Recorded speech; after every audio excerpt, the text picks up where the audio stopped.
Welcome. Today I am using a cereal box for painting and holding my ephemera. So grab a nice drink and join me, and please stay to the end because I love it and YouTube loves it. Thumbs up and a subscribe would be awesome. So I don't use a lot of cereal, but I saved a couple boxes because I wanted to see what we could do with them besides making tags. That's one way. So I'm going to begin by taking some gesso and putting a couple coats on it. You need a couple at least to get rid of the shiny and to get rid of the wording and the colors if that's not your color theme. And in this, it's not for me. So I love using the gesso, and I've already put some pieces in there. This was from my last journal, and they're all in the rose brown antique color category, and that's what the purpose of this box is going to be for. It's so that when I'm done with the journal and I have leftover pieces, then I can have a place to store them.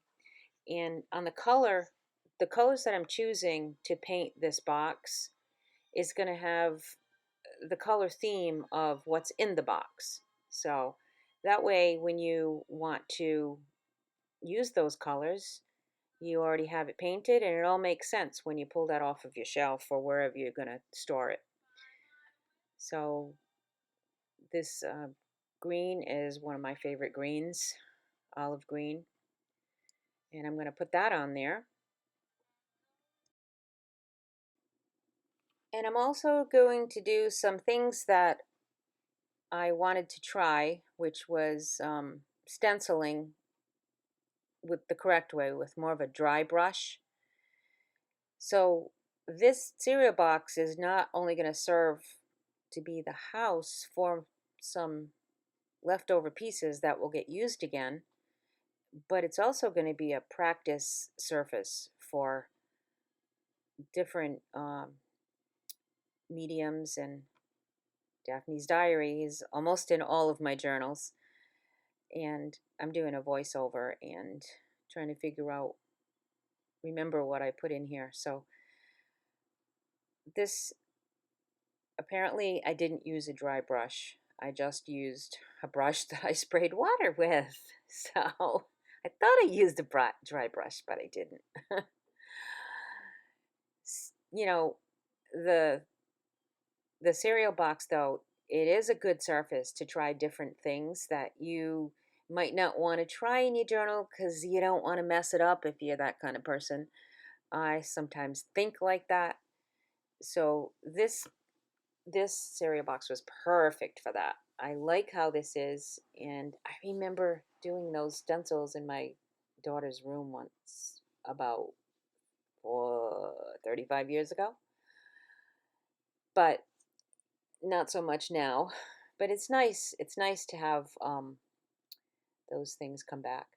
Now this is a paper from my stash. I think I used it to probably put holes in signatures, but I put it aside, and I think I'm going a little fast and putting a little too much Mod Podge here. So that's what happens when you get trying to do something quick, and then it's not as much fun too. I much rather use this brush. I love this thick brush. So I'm just going to glue things down in collage on this box and try different things and different textures, like uh, a paper bag leftover from Staples. I just tore it into pieces, and paper bags look so good as a background against something. I could see myself tearing off a piece of a paper bag and then putting a piece of muslin over it, gluing some muslin over it, and then maybe in the middle of that, a number, Tim Holtz flower. It's so pretty, just the muslin and the paper bag. Okay, so now I'm going to use two of my favorite colors, the pinky rose and the green. And I am not um I like to paint. I won't say that I'm an excellent painter, but that's not what this is about, right? It's about having fun and trying different things. So I like the bubble wrap, and I've always wanted to just get the bubble wrap and dip it in some paint. And I've done it a few times, but sometimes it's a little too aggressive with the dipping. But I think that looks okay. I think that looks okay. What do you think? Can you give me a thumbs up? Is that possible? I promise I won't ask you to do it all through the video. I would ask you to subscribe, please. And I know you're probably sick of hearing people to ask to do that, but if somebody watches my video all the way to the end, it will be miracles, because a lot of people watch my videos, but they don't watch them very long, and I'm not sure what I'm doing wrong. Kind of wished I could figure that out, but I'm trying to focus on that. I'm having fun doing arts, and if you're joining me, that's awesome. If you have to turn me off because you don't like my voice or you don't like what I'm doing, then I'm going to try not to think about that, because I've had to do the same thing. I've had to turn people off because I didn't like their hands waving around or they were talking too much. So, getting my fingers dirty with paint is fun. Now, this little piece of tape, you can still see some in the left-hand corner of my desk. I stuck it over there because I wanted to use it, but I didn't know when or where. And I have that bucket full of scrap papers, and I need to stop throwing some things away. And I'm not a full-blown hoarder, but I think I do hoard some things. I confess it. Well, I went down in the basement to get rid of things, and I said, I can use that for something. I can use that for this. I can use that for that. I turned around and went right back upstairs and didn't get any of the basement cleaned out. Am I the only one that does that? Oof. Such a procrastinator. So I was thinking with this, I was trying to make flowers, but then I thought, well, maybe I'll stencil some flowers, but I can't find my stencil. Oh, I just wished I was better at putting things back where I got them from. But then what happens is I clean my room up and I do get rid of some things, and then I go looking for that same thing. Or I put things in a different spot and I can't find them. I really need to just accept my room for the way it is and just tidy the areas, the different corners. So I was looking for numbers, and I wanted bigger numbers than this, but this is what I had to work with. And I I'm not going to the store and buying anything else unless it's absolutely out of this world wonderful. Now, that's kind of a little grungy look, which I'm trying to adapt to. I can appreciate the grungy look when I see other people's work. And then when I go to try it, it doesn't seem like it's cohesive enough to be grungy. That sounds funny, doesn't it? But it just doesn't seem like it makes sense. So I'm just thinking I'll dab this off on here, and that maybe that paper will be used for something. Why not make use of it? I I went to make that digital and it was too small. So I've got to figure out what to do with the rest of this. And music paper is another one of my favorite things. I just think if you lay a piece of music paper down somewhere, it just adds a special touch. So that's what I'm doing here. And it looks like I dipped my hand in paint and put it on there in the pink. But oh well. I don't know where I'm going to go with this. Oh, I know. Some little tracks. It needs something up here in this corner. So yeah, I like that.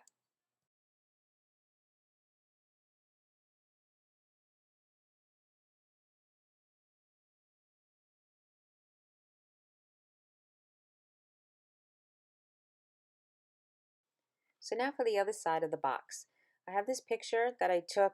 I was in a store and I saw this picture on a card, and I just took the picture and thought, let me see if I can make something like that. Modify it, of course, not copy it, because I don't think I could copy it anyways, and it's, not good to copy somebody, but it's good to look at something and have it be, I call like a springboard for when you're about to dive into the water and you're standing there and you just need something to like get you going. Well, that's what the picture did for me. It got me thinking. And I also wanted to use my supplies. And distress sprays, I'm always curious about how to make the best use of those. So I just keep looking at the picture and try to make the squiggles the same way that are on that picture or similar. So that way my cereal box, starts to look like it's got some flowers on it. So I'm going to put a little music on so that way you won't have to just listen to me talking. And hopefully you can get something out of it, even if it's just inspiration and you maybe can do it better than I can. So let me just put some music on.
So right about here, I start looking at the box and well, let's not call it the box, the work. And I say, oh, this is a mess. This doesn't look that good. But with painting and even your artwork, I think you have to stop and wait and hold on because it's it's going to turn into something. And you just have to tell yourself that. It can't just be circles on a paper or a cardboard box. It has to have layers upon layers, and it seems like that's what art is all about. It's just layers upon layers, and that's what we do. And as long as we stay with it at the end, we figure out a way to make it look like something. At least in our minds, it looks like something. In my mind, at the end, I think I made it look like something. Right now, it looks like my granddaughter could have done a better job. But when you see the end, I hope you agree with me that it looks like it, uh, not like the picture, but similar. So let's see. Let's keep going with this.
I fussed with it a little bit more. I don't know if it looks like that, but I did. And after it dried, this is what it ended up looking like. And I'm happy with it because, after all, this is a practice. This is a cereal box. And this is the way it came out. I showed it to my granddaughter. She liked the roses better. And she was impressed. So I was happy that she was impressed. But not bad for fun, right? Oops. Please like and subscribe. And I'll see you in the next one.